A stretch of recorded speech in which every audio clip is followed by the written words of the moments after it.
Hey, what's up guys? We have another day 1 raid approaching us and it's time to start preparing.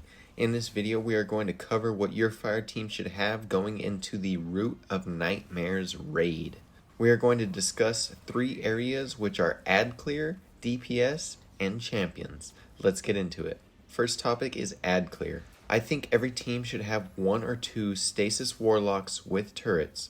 We are going to be getting overwhelmed with ads, and the stasis turrets really help with ad control. Also, Stasis Hunter is really good right now with Vergless Curve, the new exotic bow. You basically have unlimited dusk-filled grenades by shooting stasis crystals formed by the bow, along with the ability Regen Fragment. Other notable builds for ad clear include a Warlock Devour build, a Bonk Hammer Titan build with Lorelie, a good Omni build for Void Hunters, or an Arc build for Hunters.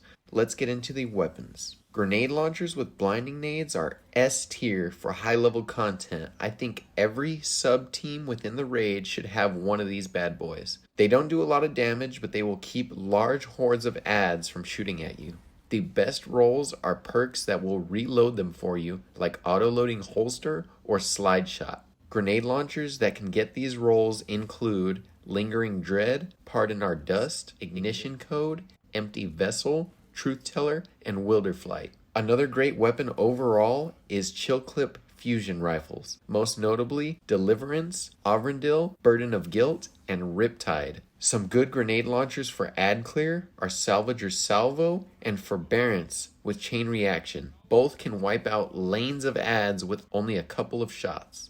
Witherhoard also comes in handy if you spam it where enemies spawn. Glaives could also come in handy in certain scenarios, especially with the block ability to resist damage. When it comes to primary weapons, having range usually helps, so we will utilize Scouts, which also stun unstoppable champs.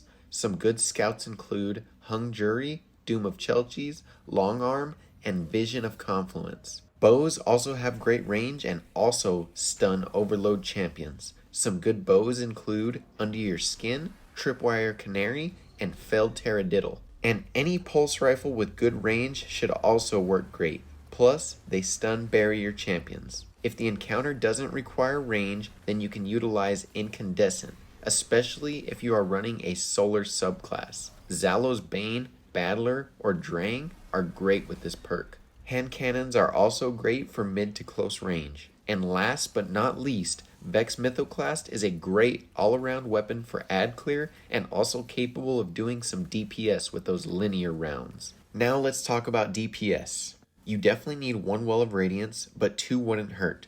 We will likely be having long damage phases. Make sure you are using Lunafaction boots if you are running well. 1 person on your fire team should run Divinity. And now, the rest of DPS will depend on the type of encounter we face, but here are some good options to have ready. You can never go wrong with Gjallarhorn and will likely be our first choice for damage. It will be followed by Sleeper Simulant. My squad used it the other night on a dungeon and it was pumping out big numbers. If you aren't aware, it was not affected by the linear fusion rifle nerf. Someone on your fire team could run Witherhoard. I have had several situations where we wiped, but Witherhoard finished the boss after we wiped, and it still gave us the clear. Other good exotics include Izanagi's Burden, Arbalist, Parasite, Anarchy, Xenophage, and Two-Tailed Fox.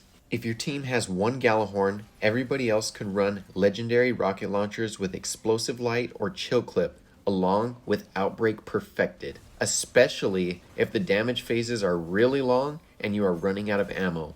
When our team beat Caretaker on day 1, Outbreak Perfected played a huge role. Remember, Outbreak Perfected does more damage for the amount of people in your fire team using it. Legendary linears may still be viable, especially with Firing Line or a Cataclysmic with Bait and Switch. Other options for secondary damage include high impact snipers, one of the best being Succession with Reconstruction. Also, fusion rifles and slug shotguns can do big damage if you are close to the boss. The new Winterbite Glaive melee attack is also pumping out crazy damage numbers, especially as a Titan with Synthoceps. However, it is currently banned from raids, so we will see if Bungie removes the ban before day 1. Bring a Falling Guillotine with Whirlwind Blade and Relentless Strike, or the Lament, just in case a boss is sortable.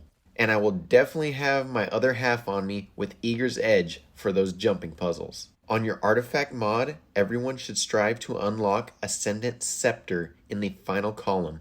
This perk grants bonus damage to your teammates' weapons after you pop your super if their weapons do not match your super energy type. So if your fire team has different subclass energies, the whole team should be able to provide each other bonus weapon damage. Now let's talk about how to stun champions. On the artifact unlocks, you should prioritize the first column, most notably Barrier Pulse, Overload Bow, Unstoppable Scout, and Overload Autos. In the final column, Medieval Champion also unlocks Unstoppable Glaives and Overload Swords, which could really come in handy. Other ways to stun champions include using specific exotics, which I will highlight in a bit, or using subclass verb and status effects, such as barrier champions can be stunned with Radiant, Volatile Rounds, and Unraveling Rounds. Overload champs can be stunned with Jolt, Suppression, and Slow from Chill Clip. And Unstoppable champs can be stunned with Ignite,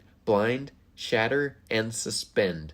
In my opinion, Chill Clip is king here, being able to counter all champs by the slow effect stunning overloads, shatter effect stuns unstops, and with Radiant, you can stun barriers. But even without Radiant, if you keep barrier champs frozen, they will be unable to pop their barriers. As I mentioned earlier, some exotics have an intrinsic champion stunning ability, and these include Le Monarch with Overload, Arbalest for barriers, Revision 0 for barriers, Divinity for overloads, Bastion for unstops, Wishender for barriers, and Lament for barriers. Good luck on day 1, and I hope you guys get some clears. Don't forget to like and subscribe, and comment down below if I forgot anything. Good luck, Guardians.